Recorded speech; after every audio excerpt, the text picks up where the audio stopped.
जय जय रघुवीर समर्थ गणेश शारदा चैव सद्गुरु सज्जनस्तथा आराध्य दैवतं गुह्यं सर्वमे रघुनंदन कृपा कटाक्षाची किरणे मोह समुद्राचे आटणे घडे जय त्या श्री कृष्णे वंदूतया ते श्रीराम जयांचे करिता स्मरण होय सकल विद्यांचे अधिकरण ते वंदूया श्री चरण श्री गुरूंचे जय जय रघुवीर समर्थ धर्मक्षेत्रे कुरुक्षेत्रे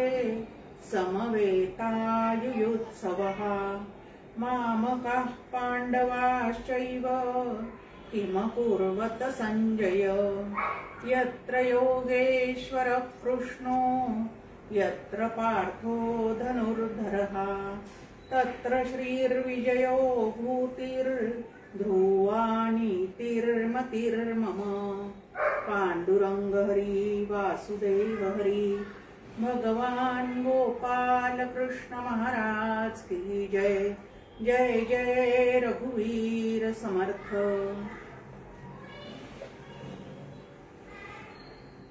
आनंद योगी परमपूज्य डॉक्टर काका श्रद्धेय मंदाताई गंधे यांना मनपूर्वक वंदन करते। 18वा अध्याय श्रवण करण्यासाठी जमलेल्या सर्व साधकांना मनपूर्वक अभिवादन करते। गेल्या वेळेला आपण पाहिलं की संपूर्ण साधनेचे सार जर काय असेल, साधनातलं शिरोमणी साधन जर काय असेल तर भगवंतांना अनन्य भावाने शरण जाणे, दुसरे कुठलेही आधार न धरता, पैशाचा आधार, कुटुंबियांचा आधार इत्यादी आधार न धरता पूर्णपणे भगवंताला शरण जाणे आणि जो शरण गेलेला आहे त्याने आपल्या संपूर्ण जीवनाचं सुकाणू जे आहे ते भगवंताच्या हातात दिलेलं असतं। त्यामुळे त्याच्या मनातलं भय, चिंता आणि शोक या सगळ्या गोष्टी निवृत्त झालेल्या असतात। आता आम्ही जर भगवंताला पूर्णपणे शरण गेलेले आहोत असं आम्हाला वाटत असेल तर ह्या 3 गोष्टी आमच्या अंतःकरणात आहेत का निघून गेल्या हे आम्ही तपासायला पाहिजे। जर निघून गेल्या असतील तर खरोखरच अनन्य शरणता आपल्याला प्राप्त झालेली आहे आणि ठेविले अनंते तैसेचे राहावे चित्ती असू द्यावे समाधान, याप्रमाणे आपले जीवन जे आहे ते आपण जगण्याचा प्रयत्न करतो आहोत। पण जर इकडे अनन्य शरण आहे असं म्हणायचं, पूर्ण साष्टांग दंडवत घातलेले फोटो आपले काढून घ्यायचे, परंतु माझा संसार करणारा करता मात्र मीच आहे असं समजून राहायचं, याला अनन्य शरणता म्हणता येणार नाही। आता भगवंत पुढे की हे गीताशास्त्र जे आहे तो श्रीकृष्ण आणि अर्जुन यांच्यामध्ये झालेला जो संवाद आहे तो संवाद धर्म संवाद आहे। धर्म, अर्थ, काम आणि मोक्ष असे 4ही पुरुषार्थ कशा पद्धतीने सिद्ध करता येतात आणि कसे करावेत हे भगवंतांनी या ठिकाणी परिपूर्ण मार्गदर्शन उपनिषत्सु ब्रह्मविद्यायाम योगशास्त्रे श्रीकृष्णार्जुन संवादे असं प्रत्येक अध्यायानंतर आपण म्हणतो की ही जी ब्रह्मविद्या यामध्ये भगवंतांनी सांगितलेली आहे ती उपनिषदांना धरून सांगितलेली आहे। तर असं जे महत्वाचं तत्वज्ञान आहे ते तत्वज्ञान कोणापुढे सांगावं आणि कोणापुढे सांगू नये याचा सुद्धा सांगणाऱ्याला विवेक करावा लागतो।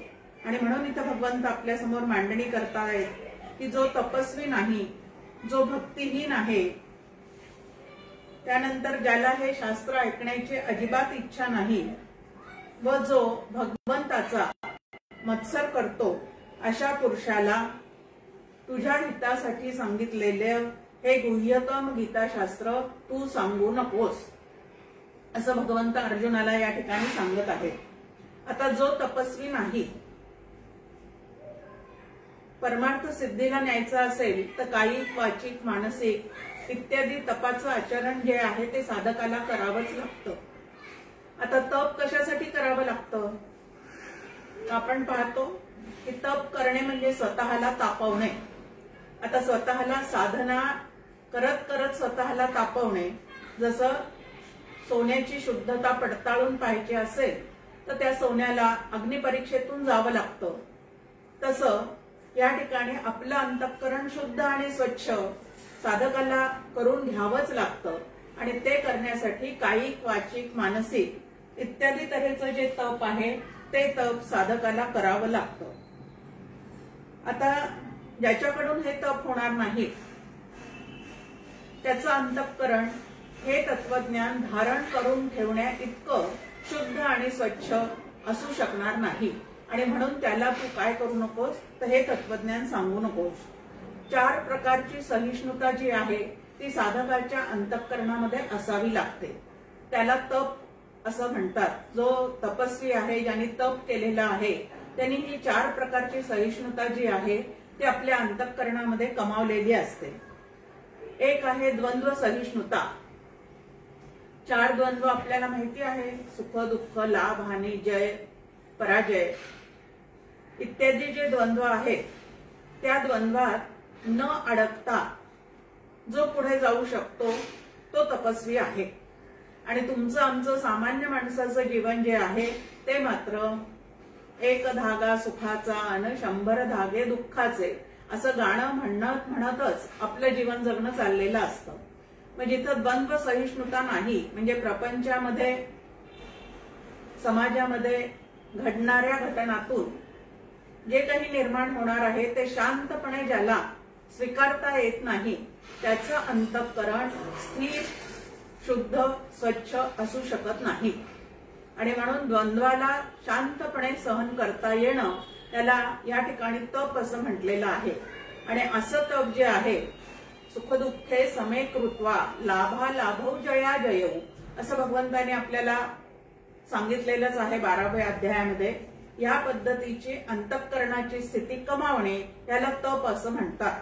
आता हे मानसिक तप आहे की लाभ होऊ दे, हानी होऊ दे, जय होऊ दे, पराजय होऊ दे, पण जे काही घडलेलं आहे त्यामध्ये भगवंतानी माझं नक्कीच कल्याणाची व्यवस्था केलेली आहे, माझ्या हिताची व्यवस्था केलेली आहे, असा भाव जो आहे तो साधकाच्या अंगी असणं अत्यंत गरजेचं आहे. कारण त्यामुळे त्याचं अंतःकरण जे आहे ते स्थिर राहू शकतं. आणि द्वंद्वामध्ये दोलायमान होणारं अंतःकरण जे आहे ते मात्र पारमार्थिक गोष्टी आतमध्ये सुंदर पद्धतीने रुजवून घेऊ शकत नाही. आणि म्हणून द्वंद्व सहिष्णुता असा एक तपाचा प्रकार आपल्या समोर इथं मांडलेला आहे. दुसरा आहे वेग सहिष्णुता. 2ऱ्या अध्यायामध्ये आपण पाहिलेलं आहे की कामना निर्माण होतात मनामध्ये, ध्यायतो विषयान पुंसः. हा श्लोक आपल्याला छान माहिती आहे सगळ्यांना की विषयाचं अखंड चिंतन ज्याच्या मनात चाललेलं आहे त्याच्यामध्ये, त्याच्या अंतःकरणामध्ये सतत नवीन नवीन इच्छा ज्या आहेत त्या निर्माण होत राहतात. आणि त्या इच्छापूर्तीसाठी त्याचा प्रयत्न चाललेला असताना त्या इच्छेच्या विरोधी जे कोणी वागतंय किंवा आपल्याला सुख मिळण्याच्या आड जे कोणी येतंय असं वाटतं, त्याचा राग, त्याचा क्रोध त्या व्यक्तीच्या म्हणजे तुमच्या आमच्या मनामध्ये साचत जातो. आणि असा क्रोध साचल्यानंतर किती पद्धतीने त्या ठिकाणी कुठल्या कुठल्या गोष्टीला वेग येतो, तर आमची बॉडी लँग्वेज जी आहे तीच एकदम बदलून जाते. डोळे लाल होऊन जातात, हाताच्या मुठी वळल्या जातात, त्यानंतर दातोट खाल्ले जातात, वाणीला वेग चढलेला असतो, शब्द जे आहे ते अविवेकाने भराभर लाया फुटल्यासारखे बाहेर पडत असतात. हा जो वाणीचा वेग आहे, क्रोधाचा वेग आहे, तो जो आहे तो ज्याला आवरता येतो, कामनांचा वेग, त्यानंतर वाणीचा वेग, आलेल्या क्रोधाचा वेग, मनामध्ये निर्माण होणाऱ्या लोभाचा वेग जो आहे तो ज्याला आवरता येतो त्याला या ठिकाणी सहिष्णुता असं म्हटलेलं आहे. की वेग सहिष्णुता त्याला साधलेली असली पाहिजे.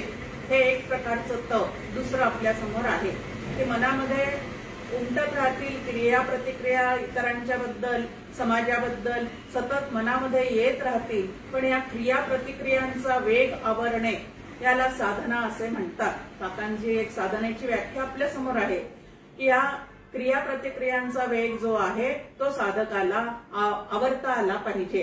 कारण ह्या वेगामुळे सुद्धा अंतःकरणाची स्थिरता जी आहे ती पूर्णपणे बिघडून जाते आणि अस्थिर अंतःकरणाला अखंड सुखाचा अनुभव कधीही घेता येऊ शकत नाही. अंतःकरणात तो आनंद असून सुद्धा या काम क्रोधादी वेगांच्या मुळे तो आनंद जणू काही अडवल्यासारखा होतो आणि म्हणून आपल्या मनातले काम क्रोधांचा वेग जो आहे तो साधकाला आवरता आला पाहिजे. छान तुकाराम महाराजांचा एक अभंग आपल्या समोर आहे. काम क्रोध लोभ ठाईच निमाले अवघी आनंदाची सृष्टी झाली. की माझ्या जीवनामध्ये सगळीकडे आनंदाचा अनुभव कौटुंबिक व्यक्तिगत जीवनामध्ये कौटुंबिक जीवनामध्ये सामाजिक जीवनामध्ये वावरत असताना सुद्धा चित्ताचा आनंद यत्किंचित सुद्धा माझा कमी होत नाही असं तुकाराम महाराज या ठिकाणी सांगतात.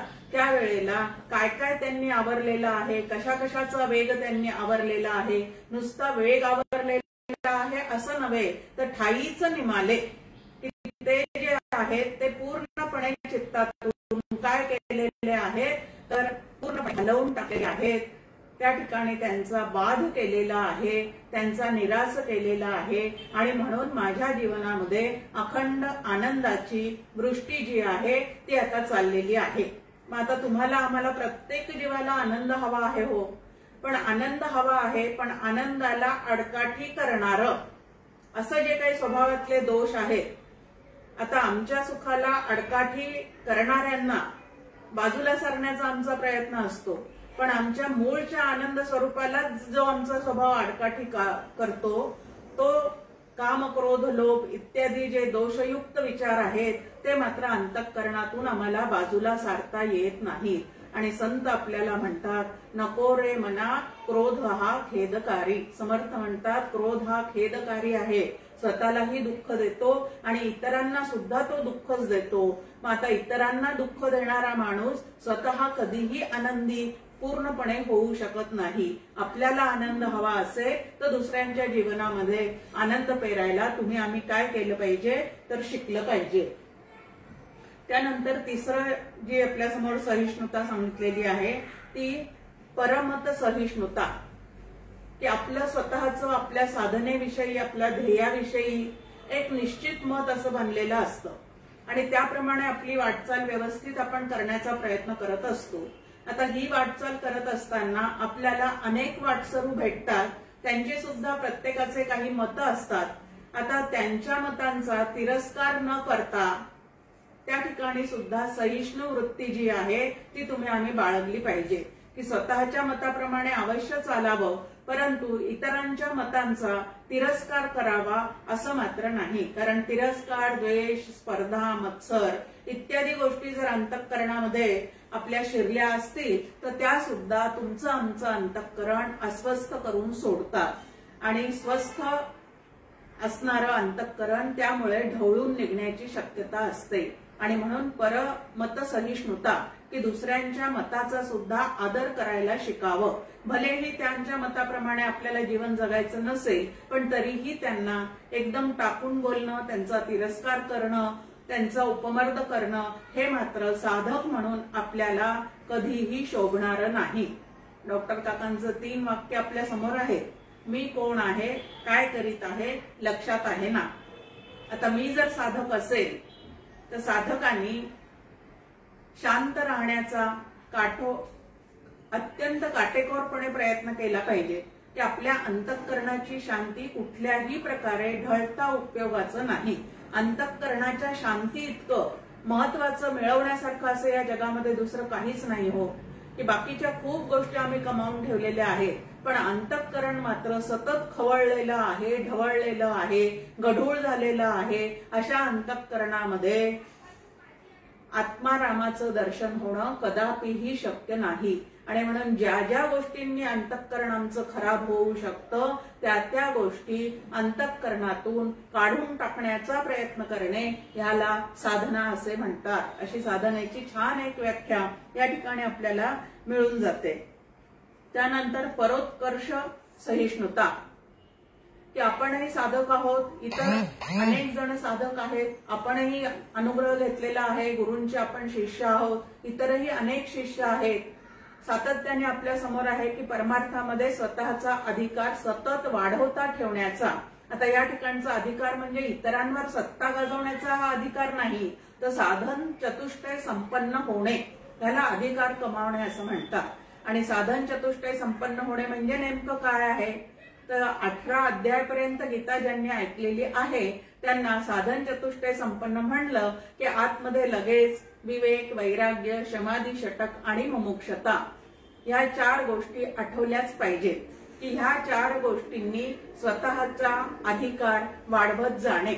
आता हा अधिकार आपल्या ठिकाणी अजून पुरेसा आलेला नाही, पाहिजे तितका तो वाढवण्याचा आपला प्रयत्न जरूर चाललेला आहे, पण तरीही अजून ती योग्यता आपल्या ठिकाणी आलेली नाही. पण इतरांच्या ठिकाणी मात्र त्यांचा त्या पद्धतीचा उत्कर्ष अधिकार वाढताना जर तुम्हाला आम्हाला दिसत असेल तर त्या ठिकाणी त्यांच्याविषयी मत्सर न करता, त्यांच्याशी स्पर्धा न करता काय केलं पाहिजे, तर त्यांच्यासारखं आपण होण्याचा प्रयत्न करावा, अधिकार संपन्न होण्याचा प्रयत्न करावा, पण त्यांचा मात्र द्वेष करू नये किंवा अंतःकरणामध्ये त्यांच्याविषयी कटुता निर्माण होऊ देऊ नये. याला सुद्धा साधना असं म्हणतात. आणि अशा प्रकारची तप जी आहे ती जो करतो त्याला तपस्वी असं म्हटलेलं आहे. आता हे तप साधनेसाठी करत असताना म्हणजे साध्याला गवसणी घालण्यासाठी जी साधना तुम्हाला आम्हाला करावी लागते त्यामध्ये तपस साधनेला अत्यंत असं महत्व आहे. आणि शारीरिक साधना करत असताना, उपास तापास करत असताना तर श्री गुरुंनी आपल्याला सांगितलेलं आहे की तुम्ही एकादशी करा. तर आम्ही श्री गुरूंना जाऊन काय सांगतो की मला साबुदाणा पचत नाही, मला शेंगादाण्याने पित्त वाढत जातं, मग हा उपास मी कसा काय करू शकणार आहे. आता ज्या अर्थी श्री गुरूंनी आपल्याला उपास करायला सांगितलेला आहे त्या अर्थी तो उपास अनेक पर्याय शोधून काढून तुम्ही आम्ही काय करू शकतो तर करू शकतो. पण ह्याच ठिकाणी जर आमची साधना करत असताना टाळाटाळ होत असेल तर कुठंतरी काहीतरी आमचं नक्की चुकतं आहे. उपवास, व्रत इत्यादी करताना आमच्या स्थूल शरीराला तुम्हाला आम्हाला काय करावं लागतं तर त्याचे काही त्रास जे आहेत ते नक्कीच सहन करावे लागतात. पण कशासाठी आहेत ते तर पुढे जाऊन तुमचं आमचं हिताचं जे आहे ते आम्हाला साधायचं आहे, म्हणून मला हा त्रास अत्यंत आनंदाने सहन केला पाहिजे हे तुम्ही आम्ही लक्षात घेतलं पाहिजे. आता तुमच्या आमच्या ठिकाणी आरोग्य नांदावं असं जर तुम्हाला आम्हाला वाटत असेल आणि ते आरोग्य जर काही कारणाने तुमचं आमचं बिघडलेलं असेल तर डॉक्टर सांगतात त्याप्रमाणे पथ्य व्यवस्थित पाळून औषध योजना करून घेणे हे तुमचं आमचं या ठिकाणी काय आहे तर कर्तव्य आहे. त्याचप्रमाणे इकडं सुद्धा शमदमाचा अभ्यास करत करत हे शारीरिक तप जे आहे ते तुम्ही आम्ही करण्याचा प्रयत्न करायला पाहिजे. त्यानंतर साध्याला गवसणी घालताना आपल्या स्वभावातल्या ज्या सहज प्रवृत्ती आहेत त्या सहज प्रवृत्तींना शमदमाच्या साह्याने आवर्त घेऊन आपल्याला त्या ध्येयापर्यंत पोहोचावं लागतं. आता विहित कर्मे करत असताना ती निष्काम करावीत असं सारखी मांडणी आपल्यासमोर भगवद्गीतेच्या माध्यमातून आहे की फलाची अपेक्षा करू नका. त्यानंतर विधी ते पाळित ह्या पद्धतीने ती कर्म झाली पाहिजेत.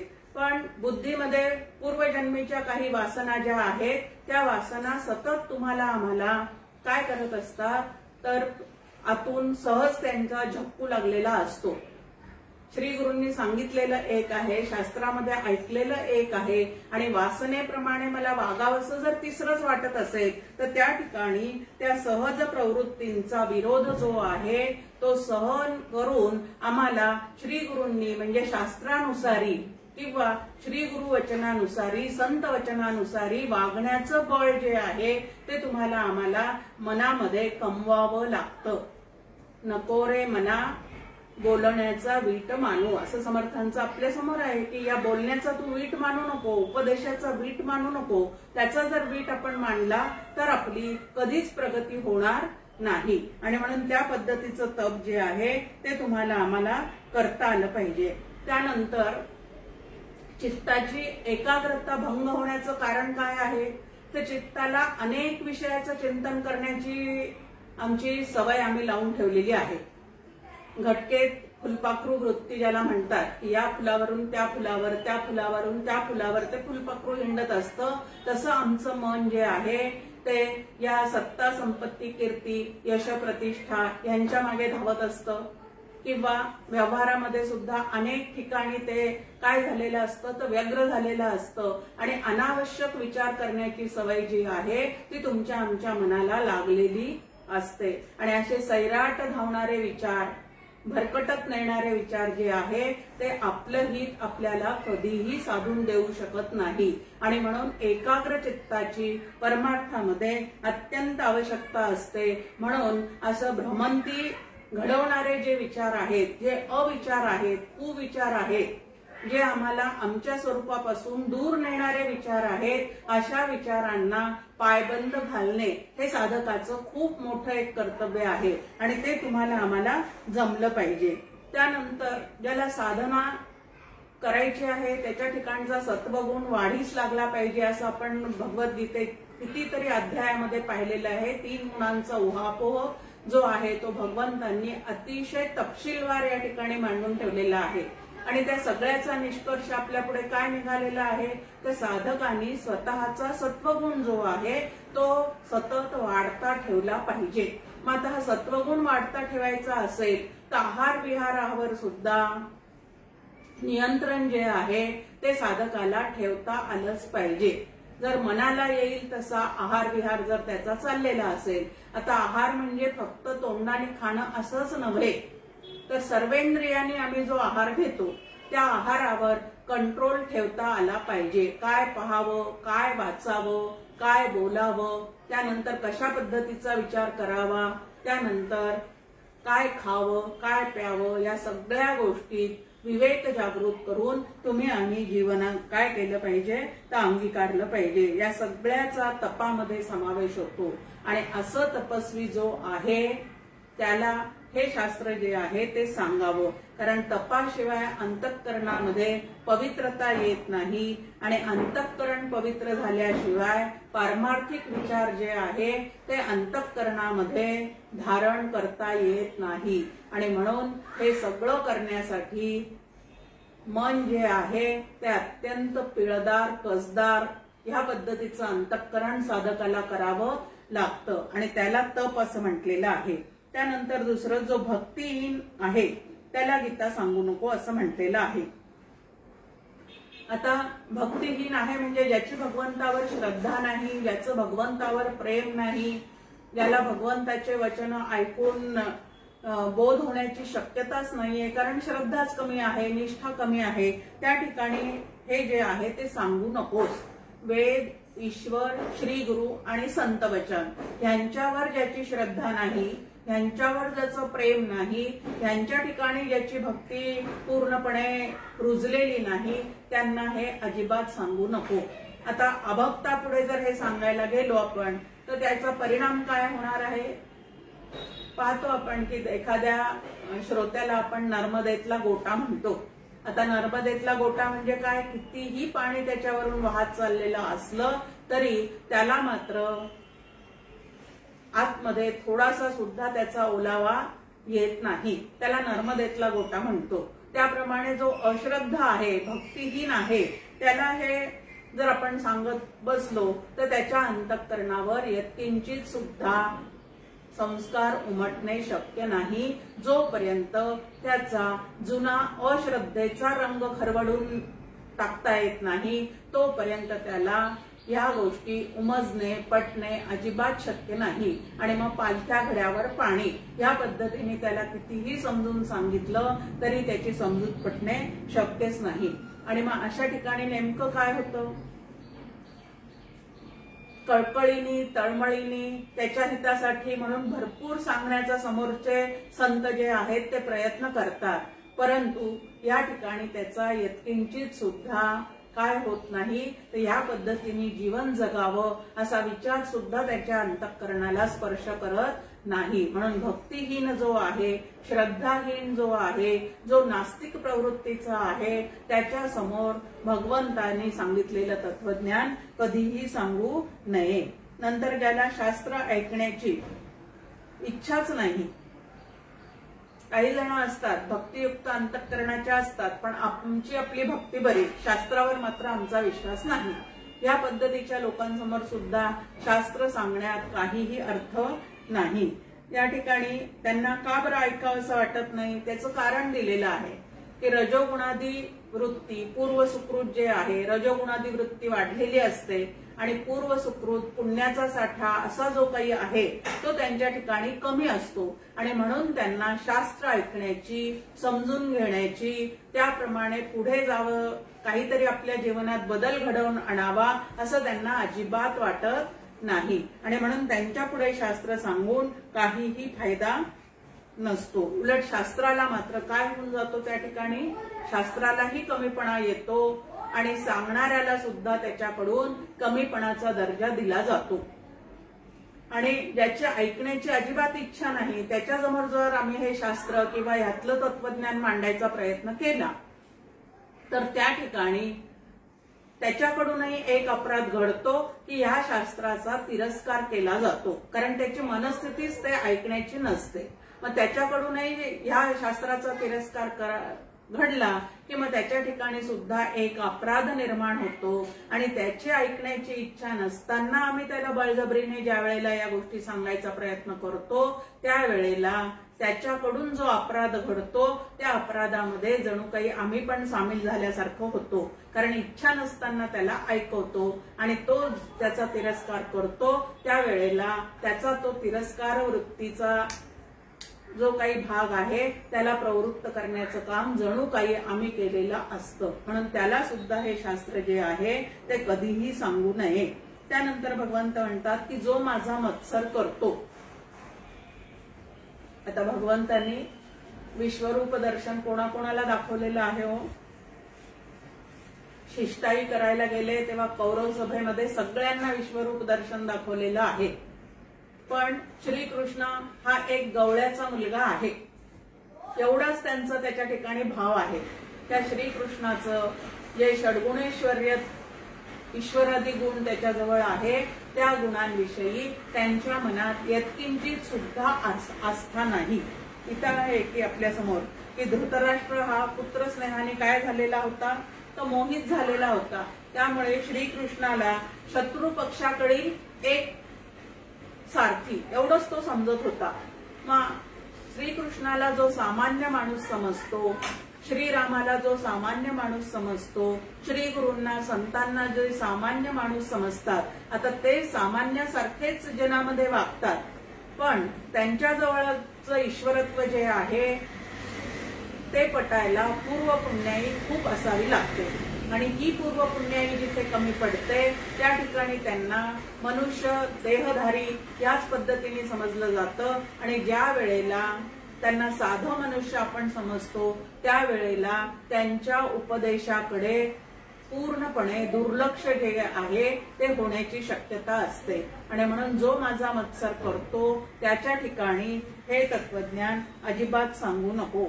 भगवंत म्हणतात की तुझं हित साधण्यासाठी, म्हणजे अर्जुन हे जीवाचं प्रतिनिधित्व करणारं एक पात्र आहे, आता सगळ्या जीवांच्या कल्याणासाठी हितासाठी म्हणून ही भगवद्गीता जी आहे ती भगवंतांनी सांगायला सुरुवात केलेली आहे। मग ह्या ठिकाणी आपलं हित नेमकं कशात आहे हे जीवाने ओळखावं आणि भगवंताला मनापासून शरण जाऊन त्यांनी सांगितलेलं तत्वज्ञान आपल्या अंगी बाणवण्याचा जरूर प्रयत्न करावा। यामध्ये आपण भगवंताला काय देणार आहोत हो, उलट त्यांनी तत्वज्ञान सांगून आपल्यावर खूप मोठे काय केलेले आहेत, तो उपकार केलेले आहे. तर त्याचं ऋण आपण त्या भगवंताचं कधीच फेडू शकत नाही. आणि भगवंताच्या सांगण्यावर एवढा विश्वास का ठेवायचा, त्याचंही कारण समजून घेतलं पाहिजे की मानवी बुद्धीमध्ये जे 4 प्रकारचे दोष असतात, भ्रम, कर्णापाटव, विप्रलिप्सा आणि प्रमाद, या 4 प्रकारचे जे दोष असतात ते दोष भगवत बुद्धीत किंवा संतांच्या श्रीगुरूंच्या बुद्धीत अजिबात नसतात. त्यांची बुद्धी जी आहे ती निर्दोष असते आणि सामान्य माणसाची बुद्धी जी आहे ती सदोषयुक्त असते. आणि म्हणून कोणाच्या वचनावर भरोसा ठेवावा, तर डॉक्टर काकांची एक ओवी आहे की मनुष्य वचनाचा भरोसा धरू नये, की मनुष्य वचनाचा भरोसा धरू नका, परंतु मनुष्य रूपात जो भगवंत प्रगट झालेला आहे त्याचा मात्र त्याच्या वचनांचा भरोसा धरा, त्याच्या वचनावर श्रद्धा निष्ठा ठेवा आणि त्याप्रमाणे आपलं जीवन घडवण्याचा प्रयत्न जर आपण केला तर त्यामध्ये आपलं नक्कीच खूप मोठं हित जे आहे ते साधलं जाणार आहे. आणि म्हणून खूप छान पद्धतीने या ठिकाणी भगवंत मांडणी करत आहेत की जे तपस्वी नाहीत, जे भक्तिहीन आहेत, ज्यांना शास्त्र ऐकण्याची इच्छा नाही, ज्यांची माझ्यावर श्रद्धा नाही, जे माझा द्वेष मत्सर करतात, अशांना हे सांगू नकोस. न सांगण्याचं कारण काय आहे, तर वेळ येईल तेव्हा ते हळूहळू या मार्गावर येतील आणि ज्या वेळेला या मार्गावर येतील त्यावेळेला ते सांगणं हे आपलं कर्तव्य आहे. पण सद्यस्थितीमध्ये जर त्यांची मनस्थिती ते ऐकण्याच्या परिस्थितीत अजिबात नसेल तर त्यांना हे सांगून पालथ्या गड्यावर पाणीच ते होत राहणार. म्हणून या पद्धतीने कोणाला गीता सांगावी आणि कोणाला सांगू नये ह्याचं सुद्धा मार्गदर्शन जे आहे ते भगवंत या ठिकाणी करून ठेवत आहेत. आता गीता शास्त्राच्या प्रचाराचे महत्व आणि फल असा पुढचा विषय या ठिकाणी आपल्या समोर आहे. आता भगवद्गीता जी आहे, असं म्हणतात की भलेही ती तुम्ही आम्ही वाचली असेल किंवा नसेल, पण भगवद्गीतेचा ग्रंथ घरात असणं हे सुद्धा खूप पुण्य फळ देणारं आहे. आता भगवद्गीता घरात आहे पण ती वाचली नाही पण त्याची पूजा केली तर थोडं तरी आपल्याला पुण्यप्राप्ती नक्कीच प्राप्त होणार आहे. परंतु ती भगवद्गीता जर आपण मुखोद्गत केली, त्याची संथा घेतली आणि इतरांना सुद्धा ते पाठ करायला लावले, त्यांनाही संथा दिली तर ते सुद्धा अतिशय पुण्याचं काम आहे. त्याच्यानंतर पुढे ती घरात आहे हे एक पुण्य, ती पाठ केली हे दुसरं पुण्य, त्यानंतर ती इतरांना शिकवण्याचा प्रयत्न केला, जशीच्या तशी संथा देऊन शुद्ध उच्चारामध्ये म्हणायला शिकवलं तर हेही एक प्रकारचं पुण्य आहे. पण सर्वात पुण्यदायक आणि भगवंताला प्रसन्न करणारं जर काय असेल तर या भगवद्गीतेचा अर्थ जो आहे तो इतरांसमोर स्पष्ट करून सांगणे. समजले आणि वर्तले त्याचे भाग्य पुरुष झाले. समजून उमजून, स्वतः समजून उमजून जो गीतेतलं तत्वज्ञान घेईल आणि तेच इतरांना कल्याणासाठी सांगण्याचा प्रयत्न करेल. आता सांगण्याचा प्रयत्न करणारे सुद्धा अनेक जण असतात. त्यामध्ये जर चित्तामध्ये थोडंसं विप्रलिप्सा ज्याला म्हटलेलं आहे की थोडासा जर चित्तामध्ये की अशी प्रवचनं करून मला खूप धनसंपदा कमवायची आहे असं जर आपल्याला मनात येत असेल तर तेही निकृष्ट दर्जाचं होऊ शकतं. आता आमच्याकडे परमपूज्य मंदाताईंनी आणि डॉक्टर काकांनी घरपोच येऊन गीता सांगितलेली आहे, पण कधीही पैशाचा मानधनाचा विचार जो आहे तो कधीही त्यांनी आम्हाला सांगितला नाही. उलट काही देऊ नका पण मनापासून ऐका आणि चित्तातले रागद्वेष घालवण्याचा प्रयत्न करा, तेच आम्हाला मिळालेलं खरं यातलं काय आहे तर पुण्यदायक फळ आहे असं त्यांचा नेहमी आम्हाला सांगण्याचा प्रयत्न असायचा. नाहीतर आपण पाहतो की एक प्रवचन केलं की आधी मानधन, आणि ते मानधन जर कमी असेल तर प्रवचनाचे कार्यक्रम सुद्धा जे आहेत ते कॅन्सल केले जातात.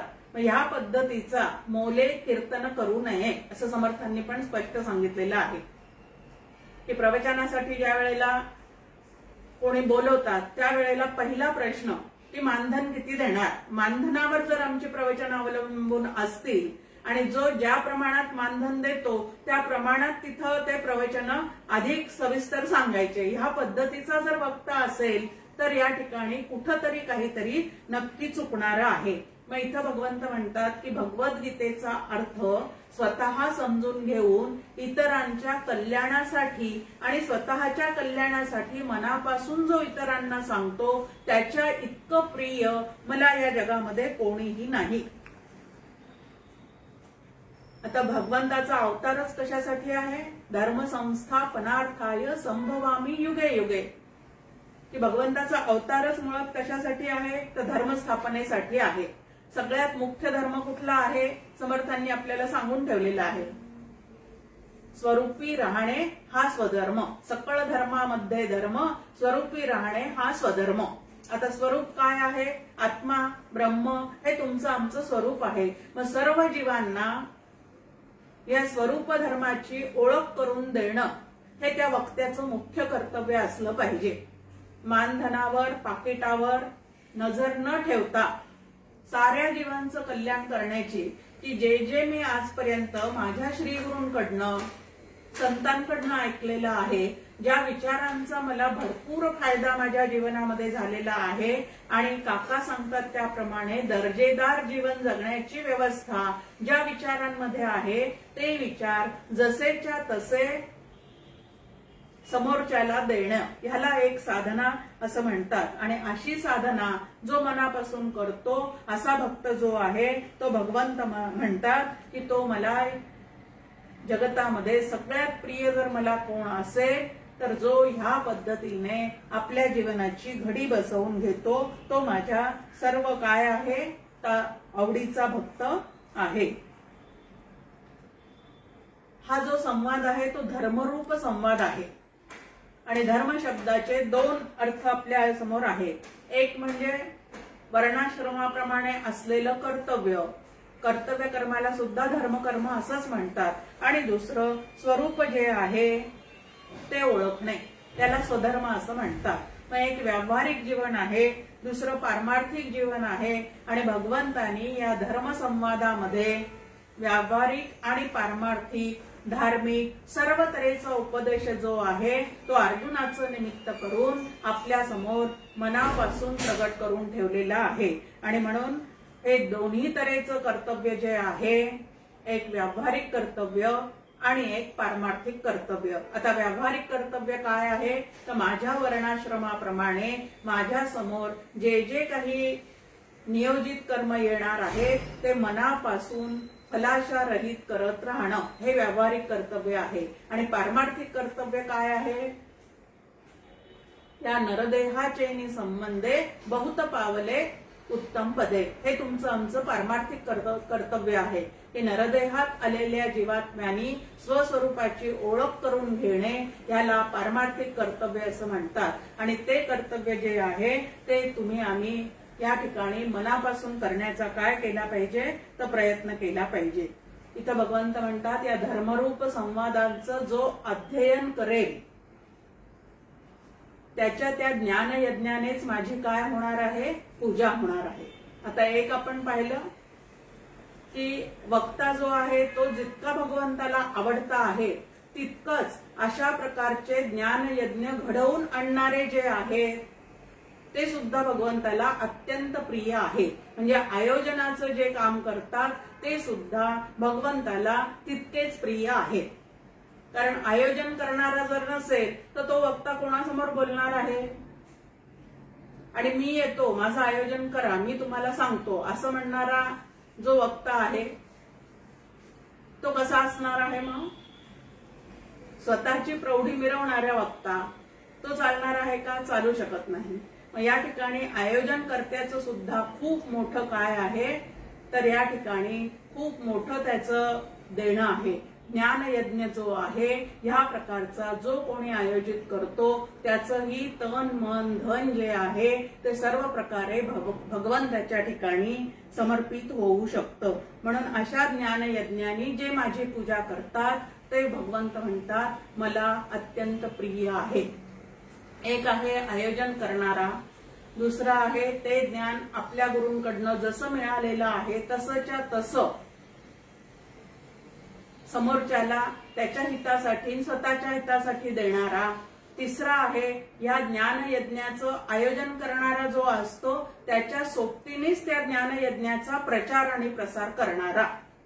आता नाही त्या गोष्टीचा किती प्रचार आणि प्रसार मार्केटिंग केलं जातं, म्हणजे चांगलं आहे, हिताचं आहे, ते सुद्धा लोकांपर्यंत पोहोचवण्याचा जो प्रयत्न करतो तो सुद्धा काय आहे, तर या ठिकाणी भगवंताचा अत्यंत आवडता होणारा असा भक्त आहे, जो श्रद्धावान आहे, मत्सरहीन आहे, इतरांचे दोष न पाहता प्रत्येकाच्या हिताचं काहीतरी त्याला सांगणारा आहे, असा जो कोणी आहे तो पाप बंधनातून मुक्त होऊन पुण्यकर्माने शुभ लोकांमध्ये नक्की जातो, असं या ठिकाणी भगवंत सांगत आहेत।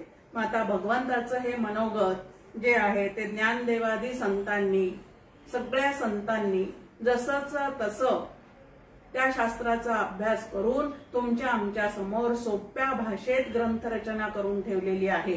त्याही ग्रंथांचा मनापासून अभ्यास केला, त्याचेही ज्ञान यज्ञ जर तुम्ही आम्ही अखंड चालू ठेवले तर अनेक जीवाचं शिवाशी मिलन करून देण्यासाठी ते पुण्यकर्म तुमच्या आमच्या हातून घडून जातं, आणि म्हणून आयोजकाची भूमिका सुद्धा यामध्ये फार मोठी आहे। आता ह्या धर्मस्थापनेसाठीच सगुण निराकार असणारा भगवंत जो आहे तो प्रत्यक्ष काही काळ सगुण साकार होऊन तुमच्या आमच्यामध्ये मिसळत असतो, आणि ह्या शुद्ध ज्ञानाचं निरूपण जे आहे ते त्याच्या मुखातून तुमच्या आमच्यापर्यंत पोहोचत असतं, आणि म्हणून या गीताशास्त्राची परंपरा जी आहे ती अशीच पुढे चालू ठेवता आली पाहिजे। समर्थही आपल्या शिष्यांना सांगतात, समर्थ म्हणतात की काही न मागावे शिष्यासी, आमुची प्रतिज्ञा ऐसी, काही न मागावे शिष्यासी, आम्हा मागे जगदीशासी भजत जावे। कुठल्याही पाकिट देऊ नका, कुठेही गुरुदक्षिणा देऊ नका, काहीही आम्हाला गाड्या घोड्या देऊ नका, पण हे जे भगवत कार्य आहे ते जसंच्या तसं पुढे चालू ठेवण्याचं काम मात्र अवश्य राहिलं पाहिजे, कारण नवीन येणाऱ्या पिढीला सुद्धा अनेक संकटातून त्यांच्या अनहितातून वाचवण्यासाठी असे हितकर जे ज्ञानयज्ञ आहेत ते अखंड चालू ठेवणं हे सद्यस्थितीत असलेल्या पिढीचं काय आहे तर आद्य कर्तव्य आहे। आणि भगवंत म्हणतात की अवतार समाप्ती नंतर सुद्धा आता हा धर्मसंवाद जो आहे तो तर प्रत्यक्ष अर्जुनाचं निमित्त करून भगवंतांनी तुमच्या आमच्या समोर मांडून ठेवलेला आहे, पण त्यांचा दोघांचाही अवतार समाप्तीनंतर सुद्धा हे कार्य जे आहे ते तसंच्या तसं संतांनी काय केलेलं आहे तर पुढे चालू ठेवलेलं आहे। आणि ही परंपरा जी आहे ती अखंड पुढे चालू ठेवण्याचं व्रत हे सुद्धा साधकांनी काय केलं पाहिजे तर करत राहिलं पाहिजे। त्यानंतर महत्वाचं की मनमानी अर्थ काढून त्याचा प्रचार आणि प्रसार करायचा नाही, तर जे भगवंताला अपेक्षित आहे की ज्याद्वारे मनामध्ये अनेकांच्या या स्वधर्माची ओढ जागृत होईल आणि स्वतःच्या कर्तव्याची ज्याला जाण येईल त्या पद्धतीनेच हे शास्त्र मांडण्याची सांगण्याची कला जी आहे ती वक्त्यांनी अवगत करून घ्यावी। नाहीतर एक तास करमणुकीचा पुष्कळ होतं की अभिनय करून दाखवणे, त्यानंतर शब्द फुलं ज्याला म्हणतात की शब्द जंजाळ, अनेक पद्धतीच्या कोट्या करणे, पाठपाठांतर करणे, या पद्धतीने सुद्धा इतरांवर छाप पाडता येते। पण इथं महत्वाचं आहे की कोणावर छाप पाडायची नसून जो भगवंताने दिलेला स्वधर्माचा मंत्र आहे तो इतरांपर्यंत पोहोचवण्याचा जे काही आहे तो प्रयत्न तुम्ही आम्ही करत राहिला पाहिजे। आता गीता श्रवणानंतर अर्जुनाची स्थिती कशी झालेली आहे ते 2 श्लोकामध्ये आपल्या समोर इथं सांगितलेलं आहे। पहिल्यांदी भगवंत म्हणतात की मी सांगितलेलं हे शास्त्र जे आहे ते तू एकाग्र चित्ताने ऐकलेस का, असं विचारण्यामागचं कारण काय आहे बरं? जर एकाग्र चित्ताने मनापासून भगवंतांनी सांगितलेलं तत्वज्ञान हळूहळू आमच्या अंतःकरणामध्ये झिरपलेलं असेल तर ते ऐकण्याचा परिणाम म्हणून आम्हाला विषादातून बाहेर पडता आलं पाहिजे. आता इथं अर्जुनाला प्रश्न विचारला म्हणजे अर्जुनाचं निमित्त करून तुम्हाला आम्हाला सगळ्यांना भगवंतांनी हा प्रश्न विचारलेला आहे की 18 अध्यायपर्यंत अनेक योग तुमच्या समोर या ठिकाणी मांडून ठेवलेले आहेत. ते तुम्ही मनापासून ऐकलेले आहेत का त्या श्रीकृष्णाने त्या अर्जुनाला द्वापार युगामध्ये ते सांगितलेलं आहे. आता त्याचा आमच्याशी काहीही संबंध नाही. त्यावेळेची परिस्थिती वेगळी होती, ह्या वेळेची परिस्थिती वेगळी आहे, त्यामुळे त्याचा आमचा काही संबंध नाही. ह्या पद्धतीने जर ती गीता आम्ही ऐकत असू तर आम्हाला त्यातून जे मिळायला पाहिजे ते नक्कीच मिळणार नाही. या ठिकाणी हा प्रश्न भगवंत जो विचारत आहे तो तुम्हाला आम्हाला सावध करण्यासाठी भगवंत विचारत आहेत की या श्रवणामुळे अज्ञानामुळे तुझ्या चित्तामध्ये जो विषाद प्रगट झालेला होता, तू जो डिप्रेशन मध्ये गेलेला होतास, तुझ्या ठिकाणी मोह निर्माण झालेला होता, त्यातलं काहीतरी कमी झालेलं आहे की नाही हा प्रश्न या ठिकाणी भगवंत विचारतायत. आणि अर्जुन उत्तर देतोय, नष्टो मोह स्मृतिर्लब्ध्वा त्वत्प्रसादान मयाच्युत स्थितोस्मि गत संदेह करिष्ये वचनं तव. खूप महत्वाचं आहे. अगदी दुसऱ्या अध्यायामध्ये शिष्यस्तेयम असं म्हणून त्यांनी शिष्याची भूमिका पत्करलेली आहे आणि भगवंताला तो शरण गेलेला आहे. काय करावं मला अजिबात सुचत नाहीये, आता ह्या मनस्थितीतून तूच मला बाहेर काढ. या पद्धतीने भगवंताला पूर्ण शरणागती जो आहे ती त्यांनी त्या ठिकाणी पत्करलेली आहे. आणि ह्या श्लोकामध्ये मात्र सांगत आहेत की श्रीकृष्णा तुझ्या कृपा प्रसादाने माझा मोह नष्ट झाला. पहिली गोष्ट माझा मोह नष्ट झाला. त्यानंतर दुसरी गोष्ट माझ्या आत्मस्वरूपाची आणि कर्तव्याची दोन्हीचीही माझ्या ठिकाणी काय झालेली आहे तर स्मृती निर्माण झालेली आहे, प्राप्त झालेली आहे. त्यानंतर मनातले सगळे संशय करू की न करू, बरोबर आहे का चूक आहे, या पद्धतीचे जे संशय माझ्या कर्तव्याविषयी माझ्या मनामध्ये होते ते सगळे संशय सुद्धा पूर्णपणे निवृत्त झालेले आहेत. आणि नंतर भगवंताला सांगतोय करिष्ये वचनं तव. आता तू जे सांगितलेलं आहे तेच मी मनापासून करण्याचा काय करणार आहे तर प्रयत्न करणार आहे. आता भगवान श्रीकृष्णांनी जे काही सांगितलेलं आहे त्यांनी अर्जुनाचा मोह पूर्णपणे नष्ट झालेला आहे. आता हा मोह कशाचा होता अर्जुनाला? मोह शब्दाचा व्यवहारामध्ये आपण अर्थ सत्तेचा मोह, संपत्तीचा मोह या पद्धतीने मोह हा शब्द आपण उपयोगात आणतो. पण पारमार्थिक दृष्ट्या मोह म्हणजे मी आणि माझं. स्वदेहा नाम अर्जुनो परदेहा नाम स्वजनो युद्धाचार मलिनो, ह्या पद्धतीचा मोह त्याच्या ठिकाणी निर्माण झालेला होता की मी अर्जुन म्हणून कोणीतरी आहे आणि समोर उभे असणारे हातात शस्त्र घेतलेले असे सगळे जे कोणी आहेत ते माझे सगळे सोयरे बांधव आहेत आणि त्यांना मारून माझ्याच लोकांना मी मारून मला हे राज्य मिळवून काय करायचं आहे. हे युद्ध जे आहे त्या युद्धातून पापाशिवाय दुसरं काहीही फळ मिळणार नाही. ह्या पद्धतीचा जो मोह भ्रम त्याच्या चित्ताला झालेला होता. आता पहा, अगदी सुरुवातीला अर्जुनाने भगवंताला सांगितलं की तू मध्ये रथ नेऊन उभा कर आणि त्याबरोबर त्याचं तसं ते म्हणणं बरोबर ऐकून भगवंताने त्याला मध्ये नेऊन उभं केलं. कशासाठी तर त्याच्या लक्षात यावं की त्याच्या अंतःकरणात या सर्वांविषयीचा मी माझेचा किती बंध निर्माण त्यांनी करून ठेवलेला आहे. हा मोह त्याच्या अंतःकरणाला किती व्यापलेला आहे त्याच्या अंतःकरणात ते त्याच्या लक्षात यावं म्हणून दोन्ही सेनेच्या मध्यभागी रथ नेऊन त्याने उभं केला आणि सर्व त्याचे नातेवाईक, त्याचे गुरुजन, सगळे काही त्याचे आप्तस्वकीय जे आहेत ते तिथं समोर पाहिल्या युद्ध करण्याचा याचा निश्चय जो आहे तो त्या मोहामुळे ढासळत चाललेला दिसला. म्हणजे आधी मोह आतमध्ये आहे तो पूर्ण वर येऊ दे आणि वर आल्यानंतर त्याचं निवारण कसं करायचं ते मी बघतो. ह्या पद्धतीने भगवंतांनी त्या ठिकाणी काय केलेली आहे तर एक लीला केलेली आहे. आणि हे करत असताना, हे तत्वज्ञान सांगत असताना हळू एकाएकी त्याला बळजबरी न करता तो प्रश्न भगवंताचं म्हणणं ऐकत होता. ऐकल्यानंतर त्याच्या मनात एक एक प्रश्न निर्माण होत होते.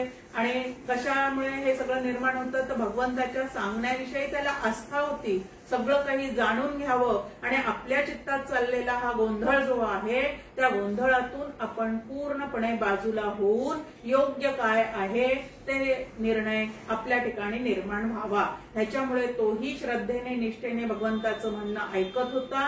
आणि ऐकता ऐकता एक एक नवीन प्रश्न भगवंताला विचारून एवढं मोठं गीताशास्त्र जे आहे ते आपल्या समोर उलगडून ठेवण्याचा महत्वाचा भाग अर्जुनाने या ठिकाणी पूर्ण केलेला आहे.